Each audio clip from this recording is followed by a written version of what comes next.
नमस्कार जोहार, आप लोग का अल्फा इसमें स्वागत है। आइए आज हम लोग पढ़ते हैं ब्रिटिश काल की भू राजस्व व्यवस्था। इसके तहत हम लोग पढ़ेंगे जमींदारी व्यवस्था, रैयतबाड़ी व्यवस्था और तीसरा महलवाड़ी व्यवस्था। इसके बाद हम लोग थोड़ा सा साइड में और देखेंगे विविध में ब्रिटिश सरकार का हड़प नीति और सहायक संधि। आइए आरंभ करते हैं। भू राजस्व व्यवस्था 1765 में ईस्ट इंडिया कंपनी को बंगाल प्रांत का दीवानी अधिकार प्राप्त हुआ तथा ईस्ट इंडिया कंपनी द्वारा दीवानी के कार्य के लिए 2 उपदीवान नियुक्त किए। क्या हुआ? दीवानी अधिकार कब प्राप्त हुआ ईस्ट इंडिया कंपनी को? 1765 में। और इसके लिए क्या किया? 2 उपदीवान नियुक्त किया। कौन? East India company. तो अब झारखंड में दीवानी अधिकार कब प्राप्त होता है ईस्ट इंडिया कंपनी को? झारखंड में भी 1765 में ही ईस्ट इंडिया कंपनी को दीवानी अधिकार प्राप्त होता है। आगे बढ़ते हैं। उपदीवान कहाँ कहाँ कौन उपदीवान थे? तो बंगाल क्षेत्र में राजा खां और बिहार उड़ीसा में राजा सिताब राय एक क्या थे? उपदीवान थे लगान वसूलने के लिए। नेक्स्ट है 1772 ईस्वी में वारेन हेस्टिंग्स ने बंगाल से द्वैत शासन को समाप्त कर दिया। क्या किया? 1772 में वारेन हेस्टिंग्स ने द्वैत शासन को बंगाल से समाप्त कर दिया। तो द्वैत शासन कब समाप्त हुआ? तो 1772 में समाप्त हुआ। कौन किया? तो वारेन हेस्टिंग्स करता है। नेक्स्ट है राजस्व वसूलने का कार्य ईस्ट इंडिया कंपनी द्वारा आरंभ किया जाता है। इसके बाद द्वैत शासन समाप्त करता है ईस्ट इंडिया कंपनी और राजस्व वसूलने का काम आरंभ करता है। नेक्स्ट है कंट्रोलिंग बोर्ड ऑफ रिवेन्यू की स्थापना की जाती है, जो आगे चलकर 2 भागों में बढ़ जाता है और एक भाग बनता है रिवेन्यू बोर्ड और दूसरा भाग बनता है बोर्ड ऑफ रिवेन्यू। नेक्स्ट है 1772 से 1777 के मध्य क्या होता है? 1772 से 1777 के मध्य एक मध्य पंचवर्षीय लगान वसूल व्यवस्था लागू किया जाता है। क्या कहता है? 1772 से 1777 के मध्य एक पंचवर्षीय लगान व्यवस्था लागू किया जाता है। किसके लिए? लगान वसूलने के लिए एक पंचवर्षीय व्यवस्था लागू किया जाता है। उसके बाद 1777 में क्या होता है? 1777 में एक पंचवर्षीय व्यवस्था के रूप में परिवर्तित किया जाता है। 1772-1777 में क्या होता है? पंचवर्षीय व्यवस्था होता है, उस 5 वर्षीय व्यवस्था होता है। उसके बाद 1 वर्षीय व्यवस्था कर दिया जाता है। क्या कहता है? 1 वर्षीय व्यवस्था लागू कर दिया जाता है। आइए बढ़ते हैं नेक्स्ट में। 1790 से 1791 के मध्य क्या होता है? 1790 से 1791 के मध्य 10 वर्षीय बंदोबस्त लागू किया गया था। क्या? 1790 से 1791 के मध्य 10 वर्षीय बंदोबस्त लागू किया गया, लेकिन 1793 में इसे अस्थायी बंदोबस्त के रूप में परिवर्तित किया जाता है। अब क्या देखिए इसमें 1790 से 1791 में 10 वर्षीय बंदोबस्त लागू किया जाता है। 1793 में इसे बदल कर क्या किया जाता है? एक अस्थायी बंदोबस्त के रूप में परिवर्तित किया जाता है। और यही अस्थायी बंदोबस्त आगे चलकर क्या होता है? जमींदारी व्यवस्था के रूप में परिवर्तित हो जाता है, जमींदारी व्यवस्था के रूप में लोकप्रिय हो जाता है। आइए देखते हैं ब्रिटिश काल में 3 प्रकार की भू राजस्व व्यवस्था। ब्रिटिश काल की 3 प्रकार की भू राजस्व व्यवस्था। पहला कौन? जमींदारी व्यवस्था, दूसरा रैयतबाड़ी व्यवस्था, तीसरा महलवाड़ी व्यवस्था। तो आइए पढ़ते हैं। जमींदारी व्यवस्था में देखते हैं क्या क्या था। जमींदारी व्यवस्था कहाँ लागू था? तो क्या था? कुल ब्रिटिश भूभाग का, पूरा भारत का, जिसमें भारत था और क्या था आपका पाकिस्तान और बांग्लादेश, पूरा मिला के जितना पूर्व ब्रिटिश भूभाग था, पूरा मिला के 19% भाग पर ये जमींदारी व्यवस्था लागू किया गया था। इसमें क्या था? बंगाल प्रांत में कौन कौन था? बंगाल, बिहार, उड़ीसा और कर्नाटक का कुर्ग जिला। कहाँ? कर्नाटक का कुर्ग जिला में भी लागू था भू राजस्व जमींदारी व्यवस्था। जमींदारी जो व्यवस्था था बिहार, बंगाल, उड़ीसा, कर्नाटक का कुर्ग जिला में लागू था। आगे बढ़ते हैं। और इसकी व्यवस्था के जो जनक थे लॉर्ड कॉर्नवालिस थे। कौन थे इस व्यवस्था के जनक? बंदोबस्त व्यवस्था के जो जनक कौन थे?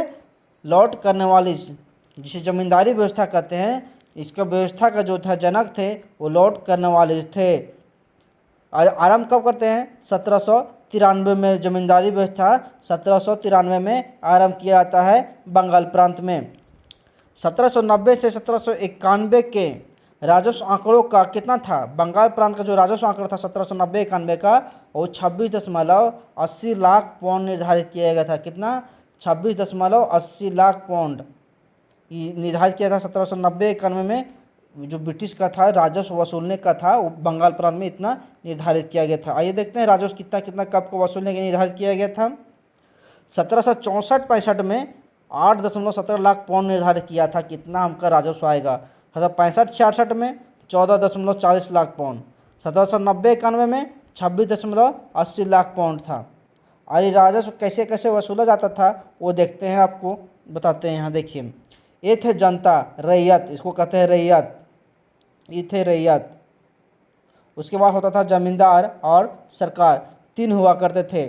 जमींदार और सरकार के बाद एक समझौता हुआ था और ज़मीन का मालिक जमींदार को ही माना गया।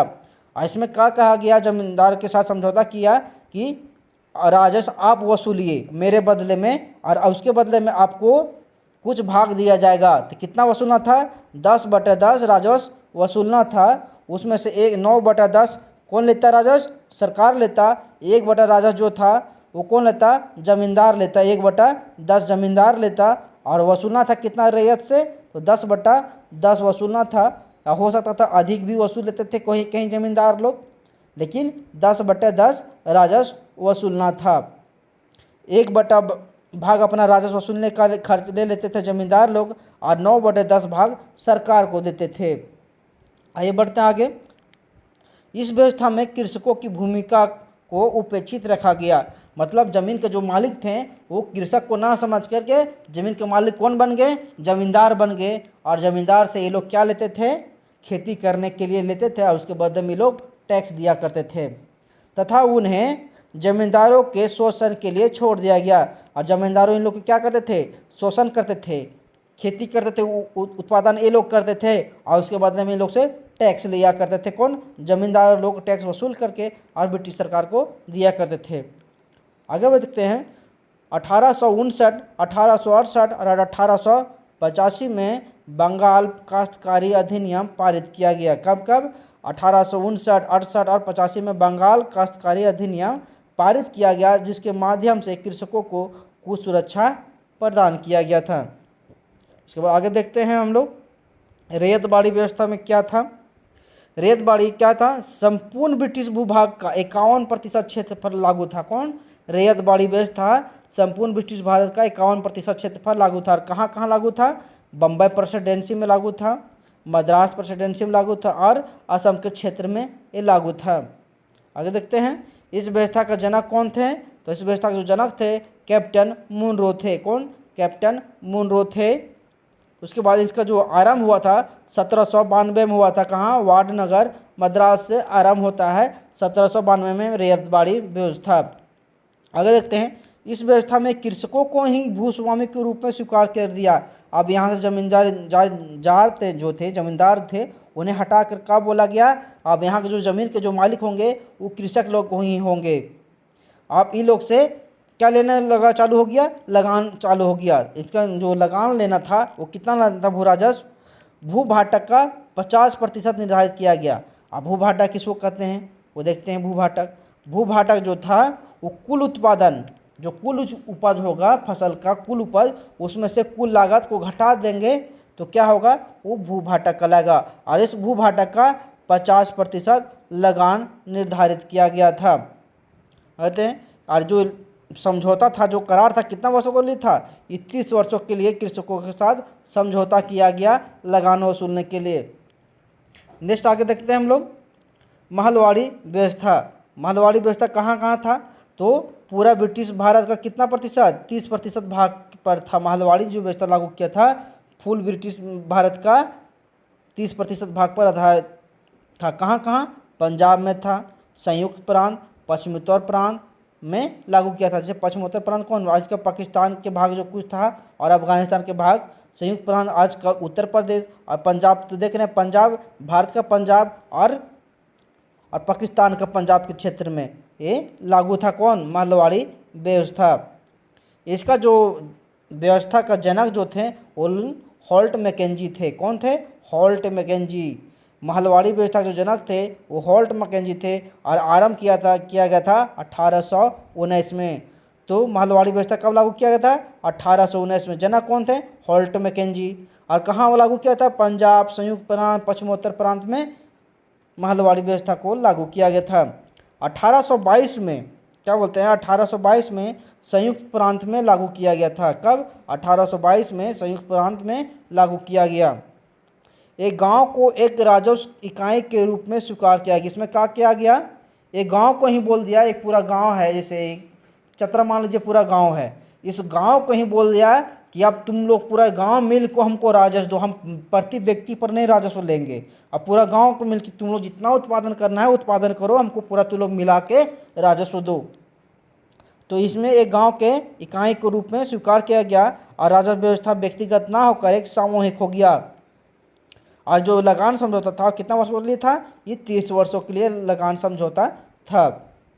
आरंभ में इसमें क्या था? आरंभ में भू राजस्व जो था आर्थिक भूभाटक का, क्या है अब यहाँ? आर्थिक भूभाटक का 2/3 था, 2/3 हिस्सा निर्धारित किया गया था।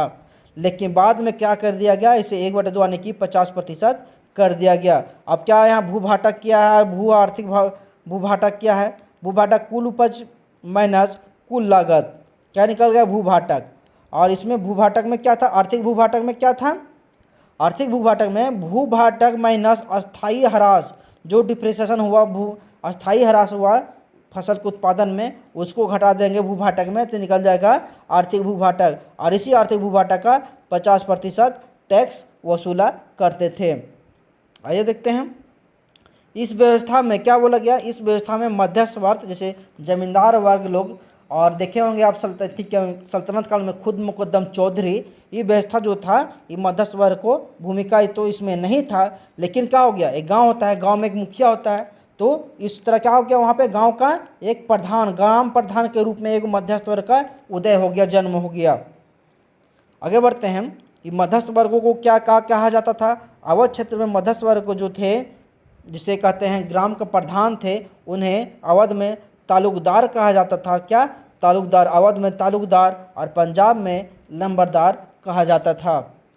बर्ड ने इस व्यवस्था को संयुक्त प्रांत में लागू किया या नियमित किया, इसलिए बर्ड को उत्तर भारत का भू राजस्व व्यवस्था का जनक कहा जाता है। अगर पूछ देगा उत्तर भारत का भू राजस्व व्यवस्था का जनक कौन है, कौन सा भू राजस्व व्यवस्था? महलवाड़ी व्यवस्था का जनक उत्तर भारत में कौन है? तो वो है बर्ड।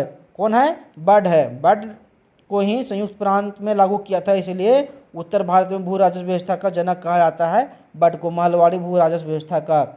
आगे बढ़ते हैं, देखते हैं इसमें। इसके तहत हम जमींदारी व्यवस्था कहाँ कहाँ था लागू। जमींदारी व्यवस्था देख लीजिए, अभी हम लोग पढ़े कौन लागू किया था? लॉर्ड कॉर्नवालिस किया था। कितना प्रतिशत भाग पर? 19% भाग पर। रैयतवाड़ी व्यवस्था कौन किया? कैप्टन मुनरो किया, 51% भाग पर। महलवाड़ी व्यवस्था हॉल्ट मैकेंजी किया, कितना प्रतिशत भाग पर? 30% भाग पर। उसके बाद जमींदारी जो व्यवस्था जो था वो कहाँ कहाँ लागू किया था? बंगाल प्रांत में से बिहार, बंगाल, बिहार, झारखंड, उड़ीसा और कर्नाटक का कुर्ग जिला, कर्नाटक का कुर्ग जिला में लागू किया गया था। कब? 1793 में। उसके बाद है रैयतवाड़ी व्यवस्था। रैयतवाड़ी व्यवस्था कहाँ लागू किया था? बम्बई प्रेसिडेंसी, मद्रास प्रेसिडेंसी और असम में। कब किया गया था? 1792 में। महलवाड़ी व्यवस्था पंजाब, संयुक्त प्रांत और पश्चिमोत्तर प्रांत में कब लागू किया गया था? 1819 में लागू किया गया था। आगे बढ़ते हैं हम लोग। अब थोड़ा सा देखते हैं हम लोग अतिरिक्त में यहाँ पर बंगाल का विजय। बंगाल को विजय कब कब ब्रिटिश लोग किए? पहला प्लासिक युद्ध 1757 में, कुछ भी इसे भी जीत गए। बक्सर का युद्ध 1764 हुआ, इसे भी जीत गए। उसके बाद बक्सर के युद्ध जीतने के बाद दीवानी अधिकार इन्हें प्राप्त होता है 1765 में। और 1772 में क्या होता है? संपूर्ण अधिकार कर लेते हैं और लॉर्ड हेस्टिंग्स द्वारा द्वैत शासन को समाप्त कर दिया जाता है। कब? 1772 में ही। आइए आगे बढ़ते हैं। हड़प नीति से विलय किए गए राज्य। हड़प नीति में क्या था? हड़प नीति में यही था कि किसी राजा का संतान नहीं होते थे, उत्तराधिकार नहीं होते थे, तो हड़प नीति में क्या करते थे वो लोग, राजा लोग अपना गोद ले लेते थे किसी को, बच्चा को। लेकिन ब्रिटिश सरकार का बोल दिया गया, अब जिसका अपना वैध बच्चा नहीं होगा, पुत्र नहीं होगा, उसको हम उस राज्य को क्या कर लेंगे? अपने राज्य में मिला लेंगे। तो इस तरह हड़प नीति का आरंभ होता है। और हड़प नीति पहला कब किसको हड़पा गया? सतारा को हड़पा गया। कब? 1848 में। तेजपुर को 1849 में, संबलपुर को 1949 में, बघाट को 1850 में ई छठा जेपीएससी में दिया था बघाट के बारे में।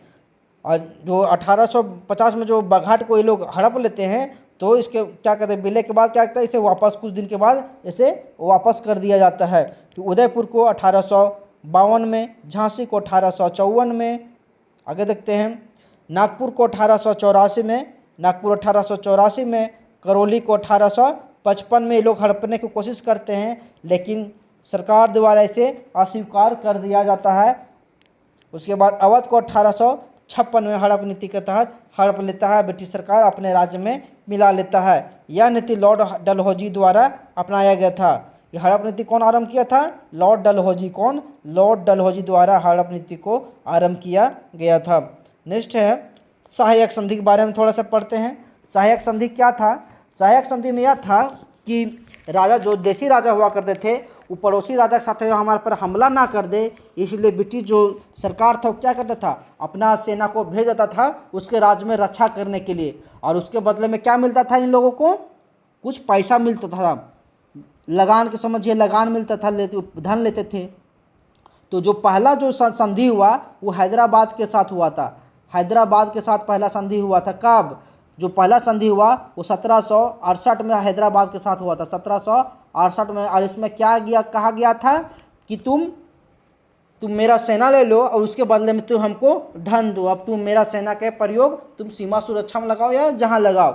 उसके बाद दूसरा सहायक संधि करता है 1784 में सिंधिया के साथ। किसके साथ? सिंधिया के साथ करता है। कौन? ब्रिटिश करता है, और बोलता है कि मेरा सेना लो, उसके बदले मुझे तुम धन दो, और उसके बदले मेरा सेना का तुम बॉर्डर एरिया में अपना जो बॉर्डर है, समझिए कि ये पाकिस्तान हो गया, ये भारत, ये यहाँ पर अपना तो बॉर्डर में जैसे बीएसएफ के जवान बॉर्डर पर लगा होते हैं पाकिस्तान बॉर्डर पे, उस तरह तो अपना बॉर्डर में सेना का खड़ा कर दो मेरे सेना के, और उसके बदले में तुम्हें धन दो। तो दूसरा पहला जो स्वीकार किया जाता है 1768 से ही स्वीकार किया जाता है। इस तरह से सहायक संधि आगे बढ़ता है। तो सहायक संधि सर्वप्रथम कौन लागू किया था? लॉर्ड बेलजी ने इसे आरंभ किया भारत में। लेकिन सर्वप्रथम जो सहायक संधि है वो फ्रांसीसी गवर्नर कौन था? डुप्ले। डुप्ले ने देश के शासकों के साथ, भारतीय के देश के शासक थे, राजा शासक थे, राजा लोग, उन लोग के साथ डुप्ले आरंभ करता है। इसलिए डुप्ले को ही सर्वप्रथम सहायक संधि का जनक माना जाता है। तो सहायक संधि का जनक किसे माना जाता है? डुप्ले को। उसके बाद आरंभ कौन करता है भारत में सहायक संधि? लॉर्ड बेलजी द्वारा आरंभ किया जाता है। अगर पूछ देगा प्रथम सहायक संधि आरंभ कौन किया, तो डुप्ले आरंभ किया। उसके बाद लॉर्ड बेलजी करता ही ब्रिटिश था और ये फ्रांसीसी था। फ्रांसीसी और ब्रिटिश में लड़ाई हमेशा चलते रहता था। आगे देखते हैं सहायक संधि क्या था। सहायक संधि के तहत क्या क्या संधि किया गया था वो देखते हैं। देसी नरेश के राजाओं में उनके खर्च पर ब्रिटिश सेना की नियुक्ति। क्या था? देसी राजा थे, उनके खर्च पर ब्रिटिश सेना की नियुक्ति करने का पहला था। दूसरा, खर्च के लिए देसी रियासत के भूभाग को ब्रिटिशों के प्रदान किया गया। क्या बोलता था? खर्च के लिए जो देसी रियासत था उसे कुछ भूभाग को ब्रिटिश लोग को दे दिया गया कि हम पैसा नहीं दे सकेंगे तो तुम कुछ मेरा भूभाग ले लो। आगे बढ़ते हैं हम लोग। देसी रियासतों में ब्रिटिश रेजिडेंट की नियुक्ति। अब जहाँ जहाँ देसी रियासत था वहाँ वहाँ ब्रिटिश रेजिडेंट की नियुक्ति किया गया। और चौथा जो था वो था देसी राज्यों में विदेश नीति पर नियंत्रण। जैसे विदेश नीति पर नियंत्रण किया गया देसी राजाओं पर। और पांचवा था वो अन्य यूरोपियों की नियुक्ति पर प्रतिबंध। जैसे फ्रांसीसी लोग थे वो लोग की नियुक्ति पर क्या लगा दिया गया? प्रतिबंध लगा दिया गया। तो सहायक संधि स्वीकार करने वाले राज्य कौन कौन राज्य थे? देखते हैं सहायक संधि स्वीकार करने वाला राज्य। पहला जो सहायक संधि स्वीकार किया गया हैदराबाद द्वारा 1798 में, दूसरा मैसूर 1799 में, और उसके बाद 1801 में तंजौर, अवध 1801 में, भोंसले द्वारा 1803 में, सिंधिया 1804 में, जोधपुर 1805 में, और मच्छेरी 1805 में, बूंदी भी 1805 में, और भरतपुर 1805 में। ये लोग के द्वारा सहायक संधि आरंभ किया जाता है, स्वीकार किया जाता है। अगर आप लोग को मेरा वीडियो अच्छा लगा हो तो इसे लाइक करें, सब्सक्राइब करें, शेयर करें और कमेंट करना ना भूलें। जय हिंद।